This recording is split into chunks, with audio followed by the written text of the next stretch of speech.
Hi everyone, welcome back to unstoppable learners. Friends, ఈ వీడియోలో మనం 5థ్ క్లాస్ ఈవీఎస్‌కి సంబంధించి 10థ్ లెసన్ మరియు 11థ్ లెసన్‌ని డిస్కస్ చేయబోతున్నాము.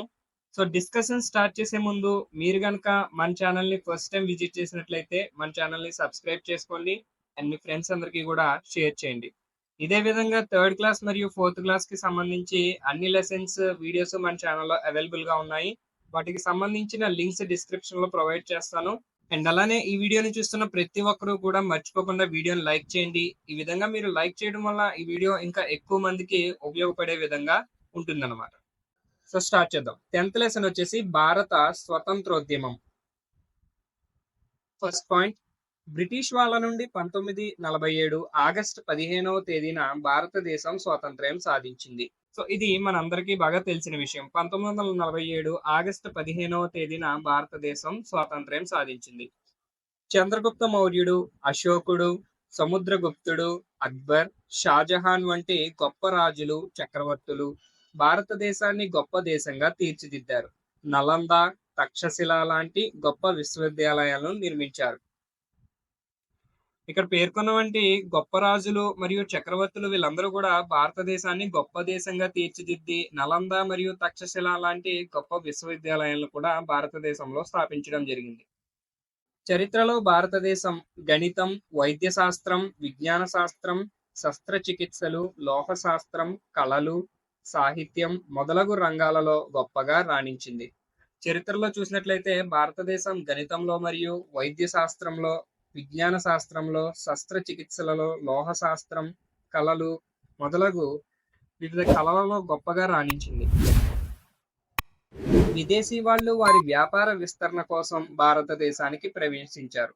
సో విదేశీ వాళ్ళు భారతదేశానికి ఎందుకు వచ్చారు అంటే వారి యొక్క వ్యాపార విస్తరణ కోసం వారు భారతదేశానికి రావడం జరిగింది. తర్వాత కాలంలో అరబ్బుల దండయాత్రలు చేసి అరబ్బులు, ఐరోపా వారు భారతదేశాన్ని బలహీనపరిచి వారి పాలన కిందకు తెచ్చుకున్నారు. అయితే విదేశీ వారు వ్యాపార విస్తరణ కోసం మనకు భారతదేశానికి వచ్చిన సమయంలోనే అదే కాలంలో అరబ్బులు కూడా దండయాత్రలు చేయడం, ఈ అరబ్బుల యొక్క దండయాత్రలు మరియు ఐరోపా వారు వీళ్ళంతా కలిసి భారతదేశాన్ని బలహీనపరిచి వారి యొక్క పాలన కిందకు తెచ్చుకున్నారన్నమాట. నెక్స్ట్ వన్, చారిత్రక కట్టడాలు. ఒక వ్యక్తి లేదా ఒక సందర్భానికి గౌరవ సూచనగా నిర్మించబడిన ఒక విగ్రహం లేదా భవనాన్ని చారిత్రక కట్టడం అంటారు. సో చారిత్రక కట్టడం అంటే ఏంటి? ఒక వ్యక్తి లేదా ఒక సందర్భానికి గౌరవ సూచికంగా నిర్మించబడినటువంటి ఒక విగ్రహం గాని లేదా ఒక భవనాన్ని చారిత్రక కట్టడం అని అంటారు. తాజ్‌మహల్, ఎర్రకోట, హవామహల్, సాంచి స్తూపం మొదలైనవి కొన్ని చారిత్రక కట్టడాలు. నెక్స్ట్ పాయింట్, 1498లో పోర్చుగీస్ నావికుడు వాస్కోడి గామా భారతదేశానికి సముద్ర మార్గాన్ని కనుగొన్నాడు. 1498లో పోర్చుగీస్ నావికుడైనటువంటి వాస్కోడి గామా భారతదేశానికి సముద్ర మార్గాన్ని కనుగొన్నాడు అన్నమాట. పోర్చుగీస్ వారు, డచ్ వారు, ఫ్రెంచ్ వారు, బ్రిటిష్ వారు ఒకరి తర్వాత ఒకరు భారతదేశానికి వర్తకం కోసం వచ్చారు.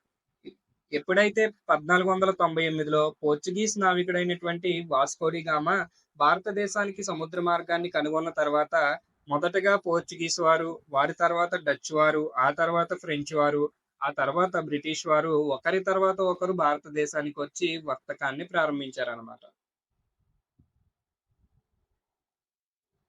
బ్రిటిష్ వారు భారతదేశంలో ఈస్ట్ ఇండియా కంపెనీని స్థాపించారు. బ్రిటిష్ వారు భారతదేశంలో స్థాపించినటువంటి కంపెనీ ఏది అంటే ఈస్ట్ ఇండియా కంపెనీ. అదేవిధంగా ఈస్ట్ ఇండియా కంపెనీని భారతదేశంలో స్థాపించిన వారు ఎవరు అంటే బ్రిటిష్ వారు. నెక్స్ట్ పాయింట్, భారతీయ రాజ్యాలను జయించి 1757లో పాలించడం ప్రారంభించారు. అయితే ఈ బ్రిటిష్ వారు 1757 సమయానికి మొత్తం భారతదేశ రాజ్యాలను జయించి భారతదేశాన్ని పాలించడం ప్రారంభించారన్నమాట. నెక్స్ట్ పాయింట్, 1857లో భారతదేశంలో వివిధ ప్రాంతాల్లో ప్రజలు బ్రిటిష్ వారిపై తిరుగుబాటు చేశారు. దీనినే మొదటి స్వాతంత్ర్య సంగ్రామంగా చెబుతారు. గమనించాలి ఫ్రెండ్స్, ఇక్కడ 1857 తప్పుగా టైప్ చేయడం జరిగింది. 1857వ సంవత్సరంలో భారతదేశంలో వివిధ ప్రాంతాలలో ప్రజలు బ్రిటిష్ వారిపై తిరుగుబాటు చేశారు. దీనినే మొదటి స్వాతంత్ర్య సంగ్రామంగా చెబుతారు. ఇది మనందరికీ బాగా తెలిసిన విషయం. 1857 సిపాయిల తిరుగుబాటుని మొదటి స్వాతంత్ర్య సంగ్రామంగా చెబుతూ ఉంటాం కదా. Next point. 1885లో భారత జాతీయ కాంగ్రెస్ ఏర్పడి భారతీయుల హక్కుల కోసం బ్రిటిష్ వారిపై పోరాటం చేసింది. భారతీయ జాతీయ కాంగ్రెస్. భారత జాతీయ కాంగ్రెస్ అనేది ఐఎన్సి అని అంటాం కదా మనం షార్ట్ ఫామ్ లో. ఈ ఐఎన్సి అనేది ఎప్పుడు ఏర్పడింది? 1885లో ఏర్పడింది అనమాట.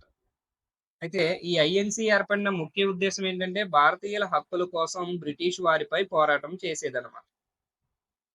నెక్స్ట్ 1919లో మహాత్మా గాంధీజీ స్వాతంత్ర్య పోరాటంలో చేరి పోరాటానికి నాయకత్వం వహించారు.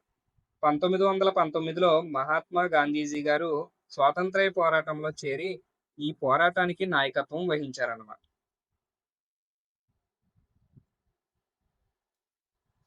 Next point.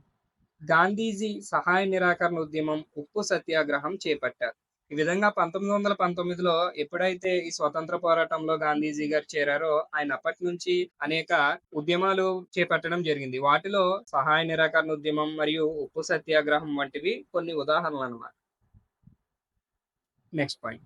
1942 సంవత్సరంలో భారత జాతీయ కాంగ్రెస్ భారతదేశాన్ని వదిలి వెళ్లారని బ్రిటిష్ వారిని డిమాండ్ చేసింది. 1942 సంవత్సరంలో భారత జాతీయ కాంగ్రెస్ అంటే ఐఎన్సి భారతదేశాన్ని వదిలి వెళ్ళాలని చెప్పేసి బ్రిటిష్ వారిని డిమాండ్ చేయడం జరిగింది అనమాట. అయితే ఏ సంవత్సరంలో డిమాండ్ చేసింది అని కనుక చూసినట్లయితే 1942 సంవత్సరంలో ఐఎన్సి బ్రిటిష్ వారిని ఇండియా వదిలి వెళ్ళిపోవాలని చెప్పి డిమాండ్ చేసింది. Next point. Mahatma Gandhi British వారికి వ్యతిరేకంగా డూ ఆర్ డై అనే నినాదం ఇచ్చారు. దీనినే క్విట్ ఇండియా ఉద్యమం అంటారు. క్విట్ ఇండియా ఉద్యమం సమయంలో మహాత్మా గాంధీ బ్రిటిష్ వారికి వ్యతిరేకంగా డూ ఆర్ డై అనే ఒక నినాదాన్ని ఇవ్వడం జరిగింది అనమాట. సో డూ ఆర్ డై అనే నినాదాన్ని ఇచ్చింది ఎవరు అని చెప్పి ప్రశ్న వచ్చినట్లయితే మహాత్మా గాంధీ.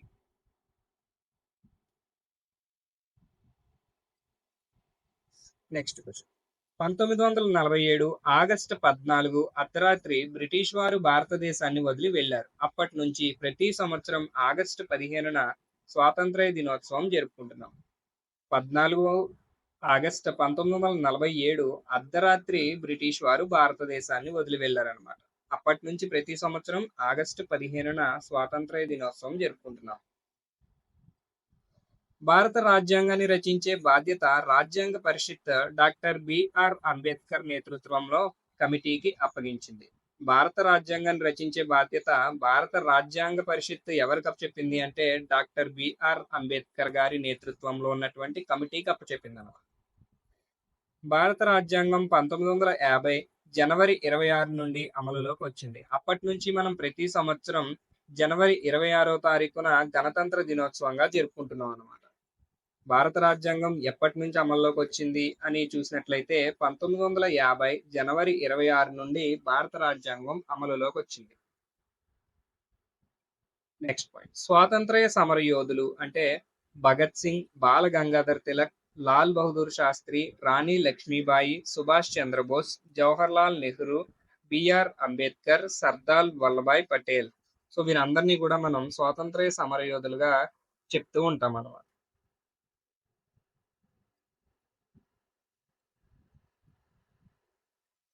Next point. ఆంధ్రప్రదేశ్లో స్వాతంత్ర్య సమరయోధులు. అయితే ఈ స్వాతంత్ర పోరాటంలో పాల్గొన్నటువంటి యోధులు ఆంధ్రప్రదేశ్కి సంబంధించి ఎవరున్నారని చూసినట్లయితే అల్లూరి సీతారామరాజు, దుగ్గిరాల గోపాలకృష్ణయ్య, దువ్వూరి సుబ్బమ్మ, గాడిచెర్ల హరి సర్వోత్తమరావు, కొండా వెంకటప్పయ్య, కోనాక కనకమ్మ, శ్రీ పొట్టి శ్రీరాములు, టంగుటూరి ప్రకాశం పంతులు. వీరందరూ కూడా ఆంధ్రప్రదేశ్ రాష్ట్రానికి చెందినటువంటి స్వాతంత్ర్య సమరయోధులు. నెక్స్ట్. భారత స్వాతంత్రోద్యమానికి సంబంధించి కొన్ని ముఖ్యమైన సంఘటనలు అవి జరిగినటువంటి సంవత్సరాలని చూద్దాం. 1498లో యూరోపియన్లు భారతదేశానికి సముద్ర మార్గాన్ని కనుగొనట. సో ప్రీవియస్ పాయింట్లు మనం డిస్కస్ చేసి ఉన్నట్టుగా 1498 సంవత్సరంలో పోర్చుగీస్ నావికుడైనటువంటి వాస్కోడి గామా భారతదేశానికి సముద్ర మార్గాన్ని కనుగొనడం. తర్వాత 1757లో భారతదేశంలో బ్రిటిష్ పాలన స్థాపన. సో భారతదేశంలో బ్రిటిష్ వారి పాలన ఎప్పటి నుంచి ప్రారంభమైంది అంటే 1757. 1857 సంవత్సరంలో బ్రిటిష్ పాలనపై ప్రజలు తిరుగుబాటు. సో మొదటి స్వాతంత్ర్య సంగ్రామంగా మనం దేనిని పేర్కొంటాము అంటే 1857లో జరిగినటువంటి సిపాయిల తిరుగుబాటుని మనం బ్రిటిష్ వారికి వ్యతిరేకంగా మొదటిసారిగా జరిగినటువంటి ప్రజల తిరుగుబాటుగా పేర్కొంటాం అన్నమాట. అలానే 1885లో భారత జాతీయ కాంగ్రెస్ ఆవిర్భావం. సో ఐఎన్సి ఎప్పుడు స్థాపించబడింది అంటే 1885లో స్థాపించబడింది. 1905లో బెంగాల్ విభజన మరియు వందే మాతరం ఉద్యమం. బెంగాల్ విభజన ఏ సంవత్సరంలో జరిగింది అని ప్రశ్న వచ్చినట్లయితే 1905. అలానే వందే మాతర ఉద్యమం ఏ సంవత్సరంలో జరిగింది అంటే 1905వ సంవత్సరంలో జరిగిందన్నమాట.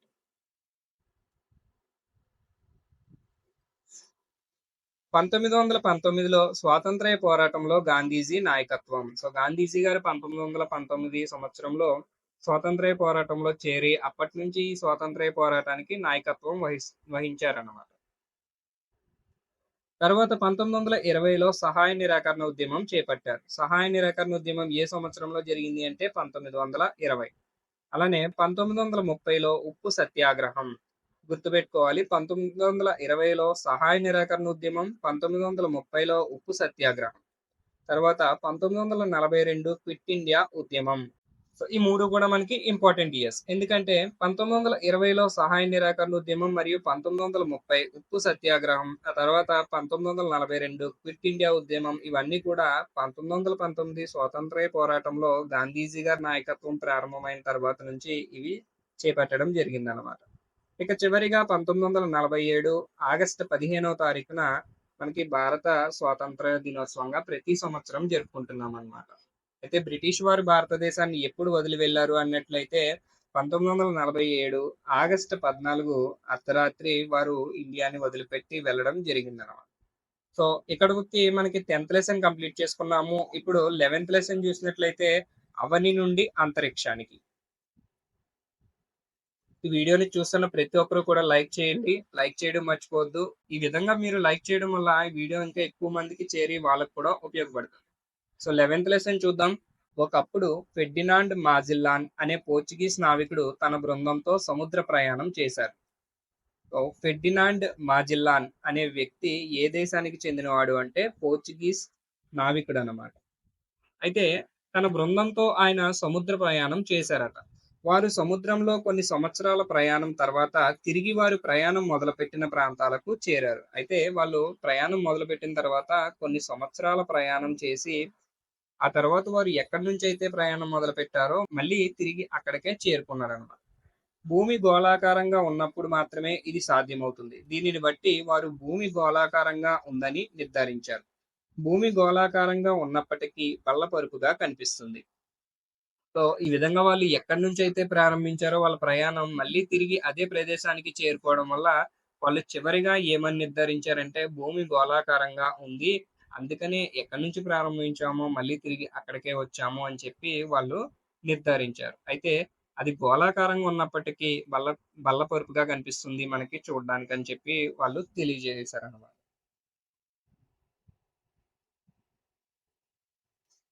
నెక్స్ట్ పాయింట్, అంతరిక్షం నుండి ఉపగ్రహాలు తీసిన చిత్రాలు కూడా భూమి గోళాకారంగా ఉన్న విషయాన్ని నిర్ధారిస్తాయి. అయితే వాళ్ళ యొక్క నిర్ధారణకి తోడు ఉపగ్రహాలు తీసినటువంటి చిత్రాలు కూడా ఏమని నిర్ధారిస్తాయి అంటే భూమి గోళాకారంగా ఉందన్న విషయాన్ని అవి నిర్ధారిస్తాయి అన్నమాట. గ్లోబ్ అనేది భూమికి నమూనా. గ్లోబ్ భూమి మీద రకరకాల ప్రాంతాలను గుర్తించడానికి ఉపయోగపడుతుంది. గ్లోబు మీద అడ్డంగా నిలువుగా ఊహారేఖలు గీయబడ్డాయి. నిలువుగా గీసిన ఊహారేఖలను రేఖాంశాలని, అడ్డంగా గీసిన ఊహారేఖలను అక్షాంశాలని అంటారు. అయితే గ్లోబ్ అనేది భూమికి ఒక నమూనా అన్నమాట. ఈ గ్లోబు మీద అడ్డంగా మరియు నిలువుగా ఊహారేఖలు గీయబడ్డాయి. ఇవి ఊహారేఖలు మాత్రమే. అయితే నిలువుగా ఉన్నటువంటి ఊహారేఖలను రేఖాంశాలని, అడ్డంగా గీసినటువంటి ఊహారేఖలను అక్షాంశాలని అంటారు.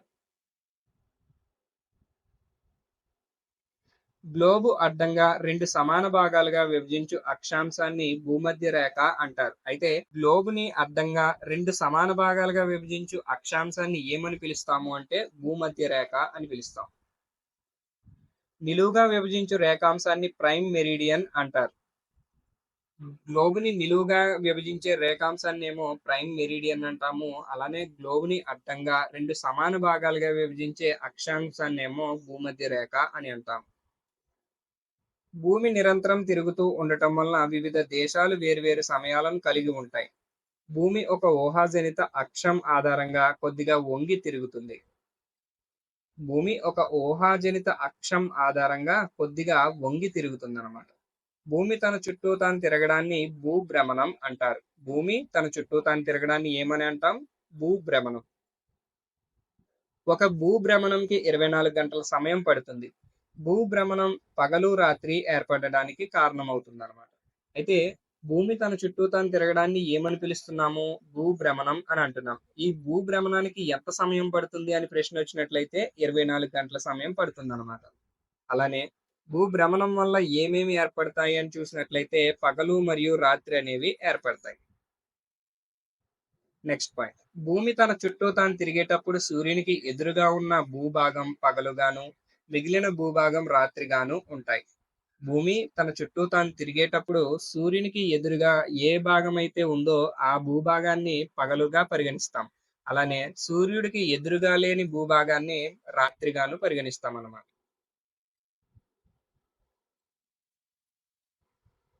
భూమి తన అక్షంపై తాను తిరుగుతూ సూర్యుని చుట్టూ తిరగడాన్ని భూ పరిభ్రమణం అంటారు. భూమి తాను చుట్టూ తాను తిరగడాన్ని భూభ్రమణం అని అంటున్నాము. అదేవిధంగా తన చుట్టూ తాను తిరుగుతూ భూమి ఎప్పుడైతే సూర్యుడి చుట్టూ తిరుగుతుందో అలా తిరగడాన్ని మనం భూ పరిభ్రమణం అని అంటున్నాము. దీనికి 365 రోజులు పడుతుంది. సో భూ పరిభ్రమణానికి ఎన్ని రోజులు సమయం పడుతుంది అంటే 365 రోజుల సమయం పడుతుంది. భూ పరిభ్రమణం ఋతువులు ఏర్పడడానికి కారణమవుతుందన్నమాట. సో భూమి తన చుట్టూ తాను తిరగడాన్నేమో భూభ్రమణము అంటున్నాము. తాను చుట్టూ తాను తిరుగుతూ సూర్యుని చుట్టూ తిరగడాన్నేమో భూ పరిభ్రమణము అంటున్నాం. అయితే భ్రమణ కాలం ఎంత? భూమి యొక్క భ్రమణ కాలం 24 గంటలు. అంటే ఒక రోజుగా పరిగణిస్తాం. అదేవిధంగా భూమి యొక్క పరిభ్రమణ కాలం ఎంత? 365 రోజులు 1/4 అనం. అయితే భూమి యొక్క భ్రమణం వల్ల ఏమేమి ఏర్పడతాయి అంటే పగలు మరియు రాత్రి ఏర్పడతాయి. అదేవిధంగా భూమి యొక్క పరిభ్రమణం వల్ల ఏమి ఏర్పడతాయి అంటే ఋతువులు ఏర్పడతాయి. భూ పరిభ్రమణం వల్ల ఋతువులలో మార్పులు సంభవిస్తాయి. ఖగోళ దూరదర్శిని సహాయంతో నక్షత్రాలను, గ్రహాలను, ఉపగ్రహాలను పరిశీలించవచ్చు. ఖగోళ దూరదర్శినిని ఉపయోగించి నక్షత్రాలను, గ్రహాలను, ఉపగ్రహాలను పరిశీలించవచ్చును. Next point. సూర్యుడు మరియు సూర్యుని చుట్టూ పరిభ్రమిస్తున్న గ్రహాలను కలిపి సౌర కుటుంబం అంటారు. సూర్యుడు మరియు సూర్యుని చుట్టూ పరిభ్రమిస్తున్నటువంటి గ్రహాలు వీటన్నిటినీ కలిపి సౌర కుటుంబం అని అంటాం. సూర్యుని కక్షలో ప్లానెట్స్, ఆస్ట్రాయిడ్, తోకచుక్కలు, ఇతర పదార్థాలు ఉంటాయి. చంద్రుడు భూమికి గల ఒకే సహజ ఉపగ్రహం. సో భూమికి ఉన్నటువంటి ఒకే ఒక ఉపగ్రహం చంద్రుడు. ఇది భూమి చుట్టూ పరిభ్రమిస్తూ ఉంటుంది. సో చంద్రుడు భూమి చుట్టూ పరిభ్రమిస్తూ ఉంటుంది అన్నమాట. చంద్రుడు భూమి చుట్టూ ఒకసారి తిరిగి రావడానికి 27 రోజుల సమయం పడుతుంది. చంద్రుడి యొక్క పరిభ్రమణ కాలం ఎంత అంటే 27 రోజులు. సౌర కుటుంబంలో బుధుడు, శుక్రుడు, భూమి, అంగారకుడు, బృహస్పతి, శని, యురేనస్, నెప్ట్యూన్ అనే 8 గ్రహాలు ఉంటాయి. గమనించాలి, ప్రస్తుతం సౌర కుటుంబంలో ఎన్ని గ్రహాలు ఉన్నాయని ప్రశ్న వచ్చినట్లయితే 8 గ్రహాలు మాత్రమే ఉన్నాయి. వీటన్నిటిలోని సూర్యునికి అతి దగ్గరగా ఉన్నటువంటి గ్రహం వచ్చేసి బుధుడు అండ్ అలానే అతి దూరంలో ఉన్నటువంటి గ్రహం వచ్చేసి నెప్ట్యూన్. Next point. రాకెట్లను ఉపయోగించి అంతరిక్ష కక్షలోకి ప్రవేశపెట్టిన మానవ నిర్మిత ఉపగ్రహాన్ని కృత్రిమ ఉపగ్రహం అంటారు. కమ్యూనికేషన్ అంటే ప్రసారానికి, వాతావరణ శాస్త్రం, సముద్ర శాస్త్రం, వనరుల సేవ మొదలైన వాటి సేవలను ఇవి అందజేస్తాయి. సో మనం భూమికి ఉన్నటువంటి సహజ ఉపగ్రహం చంద్రుడు అని చెప్పుకున్నాం. అదేవిధంగా రాకెట్లను ఉపయోగించి అంతరిక్ష కక్షలోకి ప్రవేశపెట్టిన మానవ నిర్మిత ఉపగ్రహాన్ని కృత్రిమ ఉపగ్రహాలు అని అంటాం అన్నమాట. వీటిని మానవుడు నిర్మించి రాకెట్ల సహాయంతో అంతరిక్ష కక్షలోకి ప్రవేశపెడతాడనమాట. వాటిని మనం కృత్రిమ ఉపగ్రహాలు అని అంటాం. అయితే ఇవి కమ్యూనికేషన్ కి, వాతావరణం గురించి తెలుసుకోవడానికి, సముద్రానికి సంబంధించి అలానే వనరుల సేవ మొదలైన వాటిని ఇవి అందజేస్తాయి అన్నమాట. 1975 సంవత్సరంలో భారతదేశం మొట్టమొదటి కృత్రిమ ఉపగ్రహాన్ని ఆర్యభట్టను కక్షలోకి ప్రవేశపెట్టింది. భారతదేశం మొట్టమొదటి కృత్రిమ ఉపగ్రహం ఏది అంటే ఆర్యభట్ట. సో ఏ సంవత్సరంలో దీన్ని ప్రవేశపెట్టింది అంటే 1975 సంవత్సరంలో ప్రవేశపెట్టడం జరిగిందనమాట. చంద్రయాన్-2 అను కృత్రిమ ఉపగ్రహాన్ని జూలై 22, 2019 నాడు శ్రీహరికోటలోని సతీష్ ధావన్ స్పేస్ సెంటర్ నుండి జిఎస్ఎల్వి మార్క్ 3 M1 ద్వారా ప్రయోగించారు. సో చంద్రయాన్ 2ని ఎప్పుడు ప్రయోగించారు అంటే జూలై 22, 2019. ఎక్కడి నుంచి ప్రయోగించారు అంటే శ్రీహరికోటలోని సతీష్ ధావన్ స్పేస్ సెంటర్ నుండి ప్రయోగించడం జరిగింది. అదేవిధంగా ఏ రాకెట్ సహాయంతో చంద్రయాన్ 2ని కక్షలోకి ప్రవేశపెట్టారు అంటే జిఎస్ఎల్వి మార్క్ 3 M1 ద్వారా వాళ్ళు ఈ ప్రయోగం చేపట్టారన్నమాట. నెక్స్ట్ చంద్రయాన్ 1 తర్వాత తదుపరి పరిశోధనల నిమిత్తం భారతదేశం పంపించిన రెండవ కృత్రిమ ఉపగ్రహం చంద్రయాన్ 2. సో మనం చంద్రయాన్ 2 గురించి ప్రీవియస్ పాయింట్ లో డిస్కస్ చేసాం కదా. అయితే ఈ చంద్రయాన్ 2 అనేది చంద్రయాన్ 1 ప్రయోగం తరువాత తదుపరి పరిశోధనల నిమిత్తం భారతదేశం పంపించినటువంటి రెండవ కృత్రిమ ఉపగ్రహం అన్నమాట. దీనిలో ఆర్బిట్రార్, విక్రమ్ ల్యాండర్ మరియు ప్రజ్ఞాన్ రోవర్ ఉన్నాయి. సో చంద్రయాన్ 2లో ఏమేమి ఉన్నాయో చూసినట్లయితే ఆర్బిట్రార్ ఉంది, విక్రమ్ ల్యాండర్, అలానే ప్రజ్ఞాన్ రోవర్ ఉన్నాయి అన్నమాట. సో ఇక్కడతో మనకి 11th లెసన్ కంప్లీట్ అయింది. అండ్ అలానే 5th క్లాస్ ఈవీఎస్ కి సంబంధించి అన్ని లెసన్స్ కూడా కంప్లీట్ చేసుకున్నాము. వీటికి సంబంధించిన వీడియోస్ అన్నిటి లింక్స్ కూడా డిస్క్రిప్షన్ లో ప్రొవైడ్ చేస్తాను. 3rd, 4th మరియు 5th ఈవీఎస్ఎస్ అనేవి మనం కంప్లీట్ గా డిస్కస్ చేసుకోవడం జరిగింది. అండ్ ఈ వీడియో కనుక మీకు నచ్చినట్లయితే లైక్ చేయండి. లైక్ చేసి మీ ఫ్రెండ్స్ అందరికీ కూడా షేర్ చేయండి. అండ్ వెంటనే మన ఛానల్ ని సబ్స్క్రైబ్ చేసుకోండి. Thank you for watching.